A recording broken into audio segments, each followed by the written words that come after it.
Привет, мальчики и девочки! Вы на канале Фиалковый медведь. Меня зовут Маша. Добро пожаловать!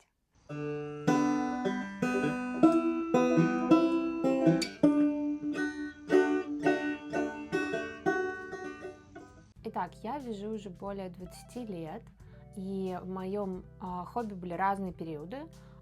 Был год, когда я активно, очень продуктивно вязала под заказ. Был год, когда я связала только один кардиган, потому что много путешествовала. Но это хобби точно самое стабильное хобби в моей жизни. И в этом видео я бы хотела поделиться своим опытом, что помогло мне сохранять постоянный интерес к вязанию. Знаете, у читающих случается книжный нечитун. Сегодня мы рассмотрим методы борьбы с пряжным невезуном. Ну и если вы находитесь в состоянии, когда условно все хорошо, все летит, все вяжется, то, может быть, вы найдете в этом видео дополнительное вдохновение и получение более глубокого удовольствия от вашего хобби. Давайте не будем ходить далеко и разберем самый очевидный пункт самым первым, быстренько отделаемся от него, потому что это пряжный шопинг. Конечно же, пряжный шопинг. Мы все этим болеем, поэтому я здесь хочу сделать сноску. Здесь нет задачи потратить большое количество денег, поэтому я бы вам рекомендовала, если цель именно не закупить выгодно пряжи под какой-то проект, да, мы сейчас рассматриваем именно вдохновиться, то не ленитесь, встаньте, соберитесь, нарумяньте щечки, выйдите на улицу, да, сходите в физический магазин в какой-то, потому что в наше время мы стали все меньше и меньше это делать. По понятным причинам, мы сейчас их тоже не будем разбирать, но наш уникальный случай, нам нужно не накупить пряжи, да, наша цель, а развеяться и получить вдохновение. Мы выходим на улицу, мы покупаем свой любимый напиток и идем наслаждаемся замечательной погодой.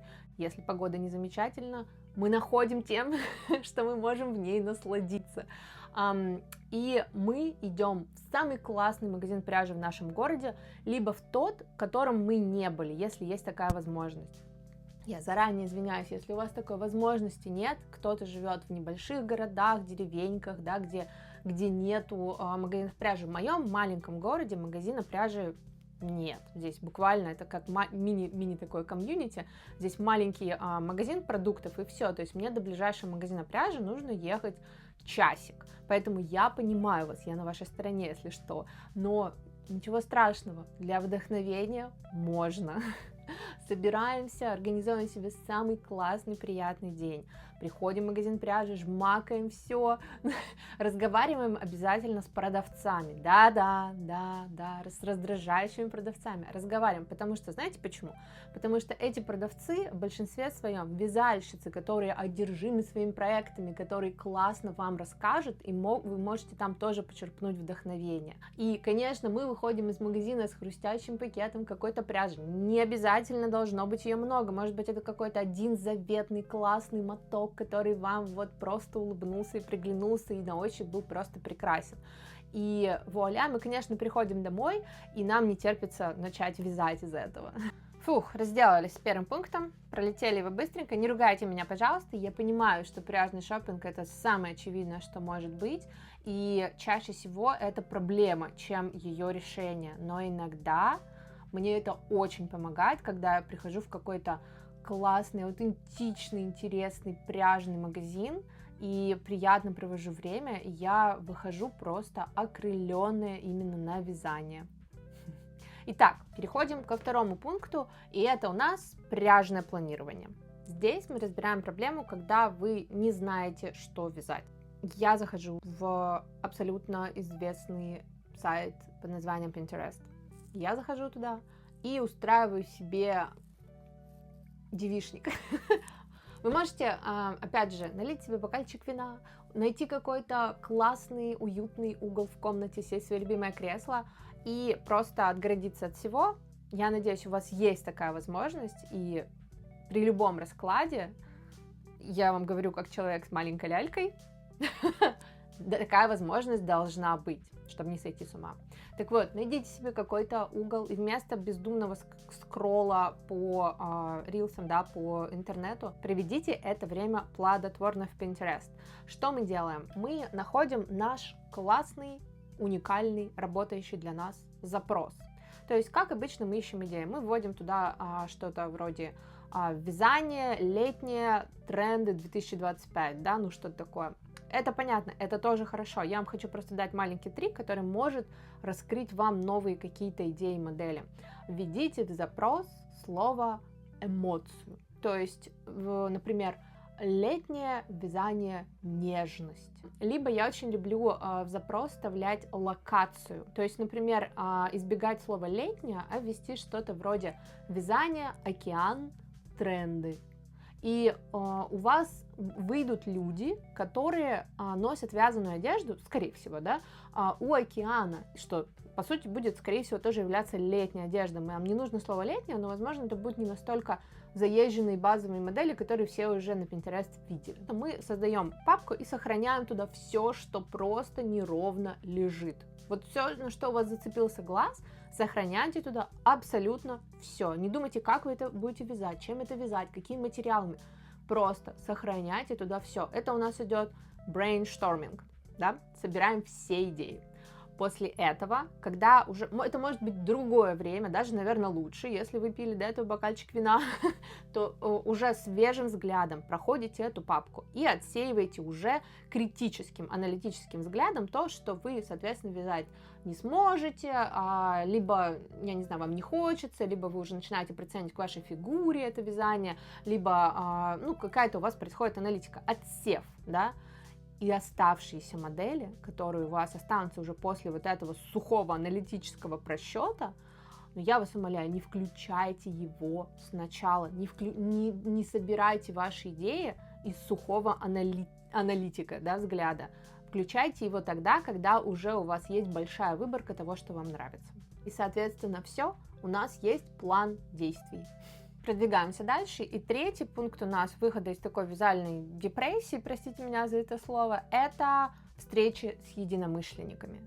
Как будто с недавних пор они начали набирать какие-то активные, свежие обороты, да, эти вязальные встречи, но эти встречи были актуальны вообще во все времена, и, наверное, даже особенно 100-200 лет назад, да, когда жены собирались в эти кружки, да, собирались где-то у кого-то на дому и занимались рукоделием, то есть буквально в кружке, да, и одна из них читала книгу вслух, и остальные занимались рукоделием. Поверить не могу, что когда-то мне казалось это скучной идеей.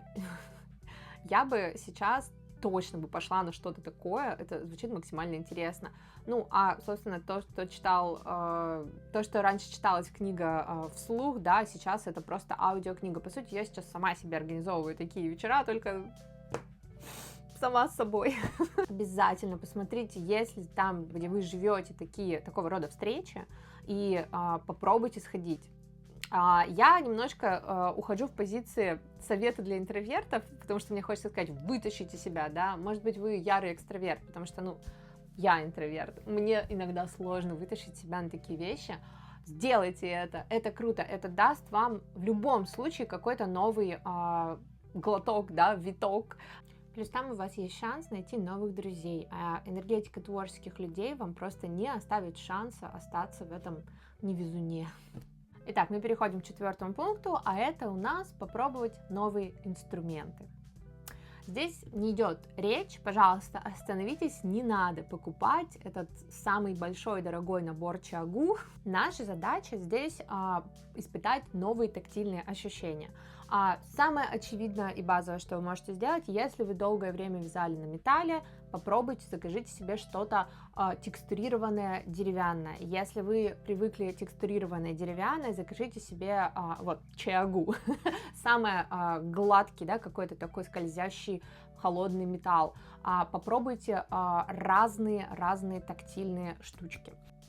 Также попробуйте другие методы, да, на инструментах другие методы вязания. То есть я, например, вяжу носки на 5 спицах, да, я бы в этом случае попробовала вязать на Magic Loop, например, да, на круговых, либо на вот супер укороченных спицах вяжут. В общем, попробуйте что-то новое в инструменте, потому что здесь отрицательного результата быть не может, ибо если вы работаете с чем-то, да, и вы понимаете, что вам нравилось до этого больше, вам нравится работать с тем, с чем вы работали уже, это классно, потому что это значит, что вы раскачиваете себя, и вам хочется вернуться, да, к предыдущему инструменту.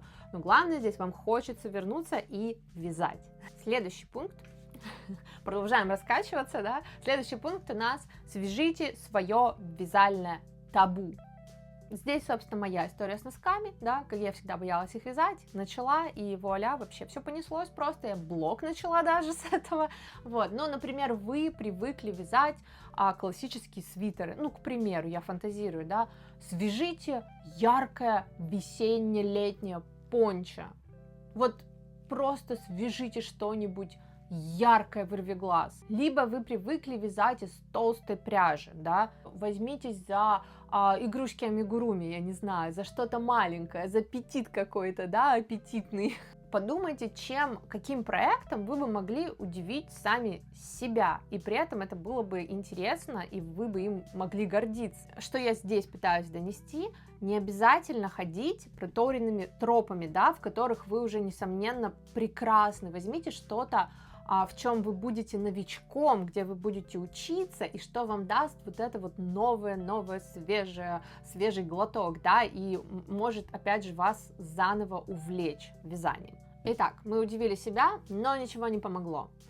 Следующий пункт – это вязание в подарок.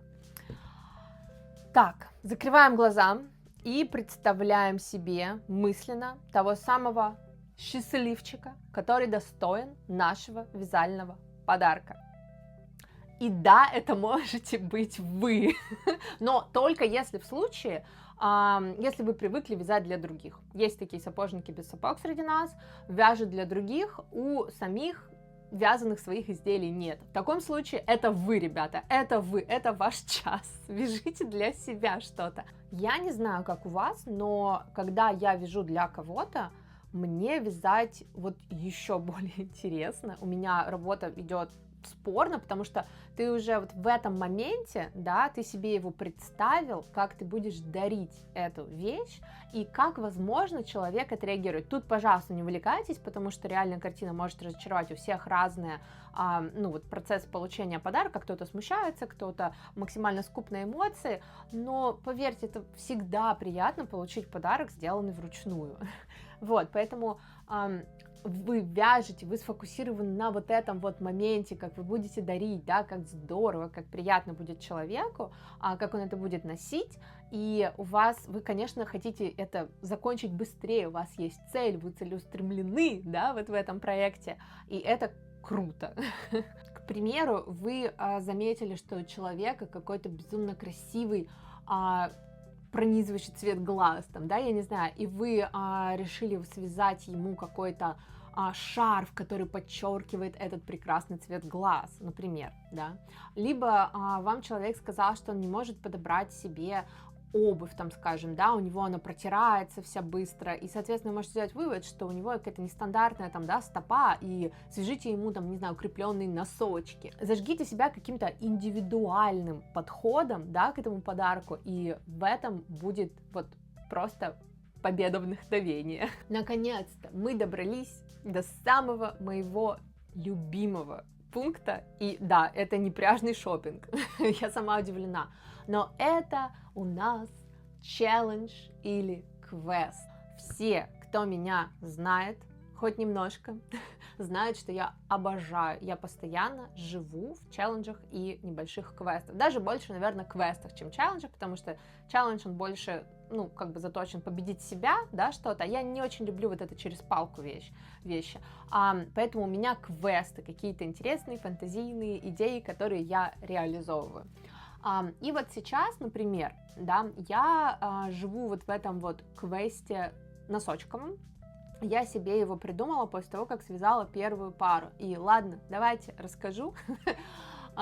Я хотела просто держать интригу до конца года, но понимаю уже, что хочется все-таки поделиться, почему я вяжу столько пар. Вообще у меня есть 3 уровня этих самых задач. Первый уровень — это, по сути, без времени. Это размытая задача, которая представляет собой обучение. То есть я хочу обучиться вязать, научиться вязать носки, да, на достойном, хорошем уровне. Вот, и я, собственно, там прогрессирую, я вяжу новые типы пяток, я смотрю какие-то разные там мастер-классы, как кто вяжет, да, я учусь закрывать там петли красивее и красивее, да, то есть я прогрессирую именно как ученик, да, здесь. Второй уровень квеста по носочкам я ограничена во времени. Мой квест ограничен Рождеством, да, я вывязываю, у нас большая семья здесь в Америке, и я вывязываю каждому члену семьи пару носок.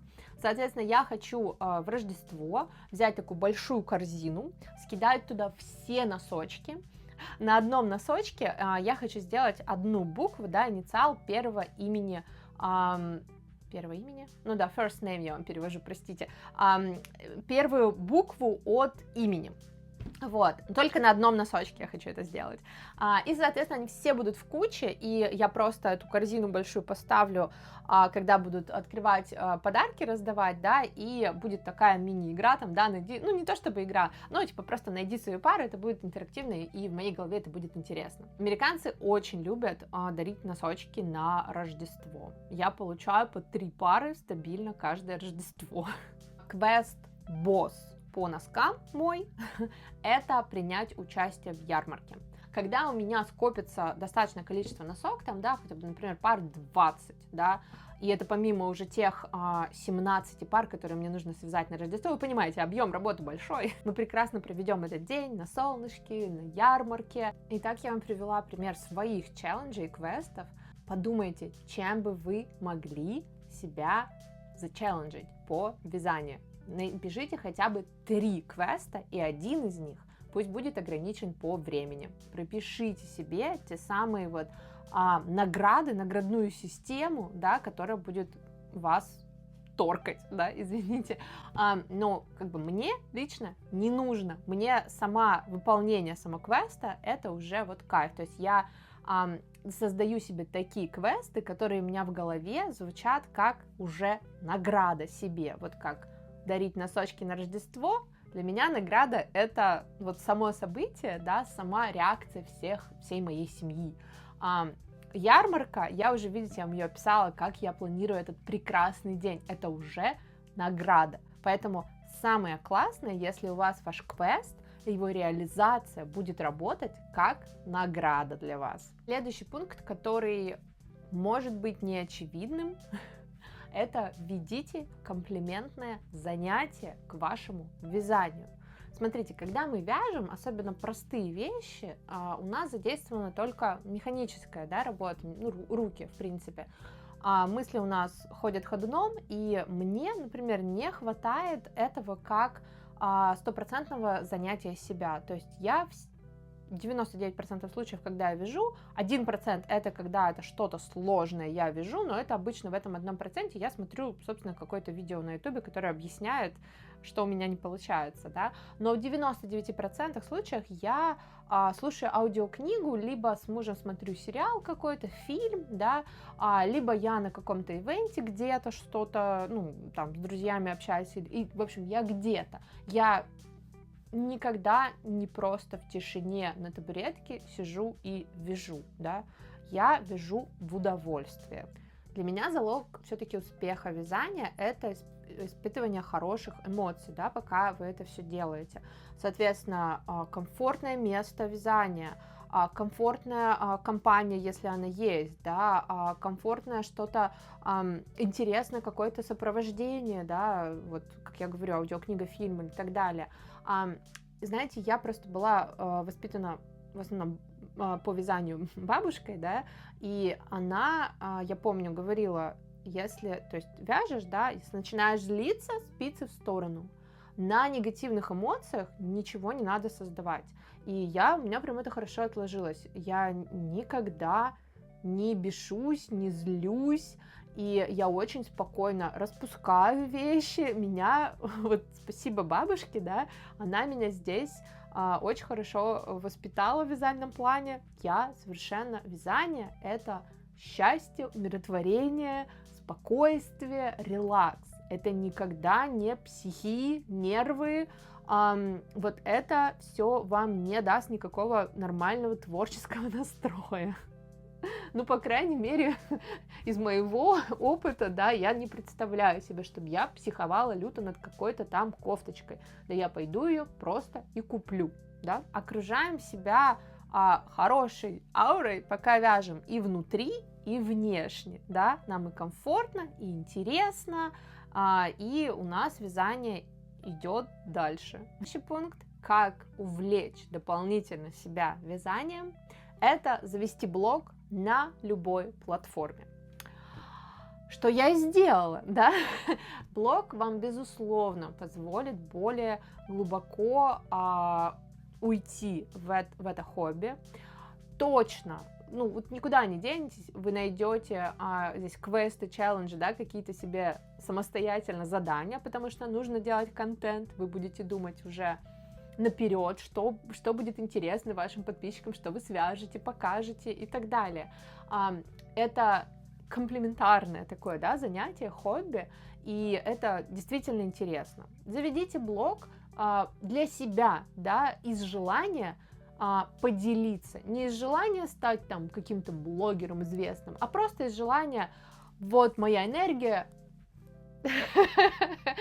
держите, да. Знаете, под лежачий камень вода не течет, да, и энергию все-таки не надо вот копить, да, сидеть, ее надо раздавать, и тогда придет новое. Вы можете завести этот блог на абсолютно любой комфортной для вас платформе и совершенно любым комфортным для вас способом. Не нужно сидеть вот так вот, да, перед камерой разговаривать, если для вас это абсолютно страшная, непонятная, некомфортная мысль. Не надо. Выкладывайте фотографии, да, что вы связали сегодня, да, выкладывайте прекрасную погоду, как вы вяжете в этой прекрасной погоде, да что угодно. Это будет работать для вас в первую очередь. Ну и последний пункт — это не вяжите. Если не лежит душа к вязанию сейчас, у вас никакой палки не существует. Вам не надо вязать. Здесь я хочу уточнить, что я все-таки вещаю позиции хобби, да, если вязание у вас это основная работа по каким-то, да, причинам, у вас другая ситуация. Но большинство людей все-таки вяжет для своего удовольствия и как хобби, да, даже если вы что-то продаете, все равно это часто не основной источник дохода, да, и ваша жизнь от этого обычно никак не зависит. Это все-таки в удовольствие. Поэтому еще раз, не вяжите. Если не идет, идите позанимайтесь чем-нибудь другим. Даже если это будет год.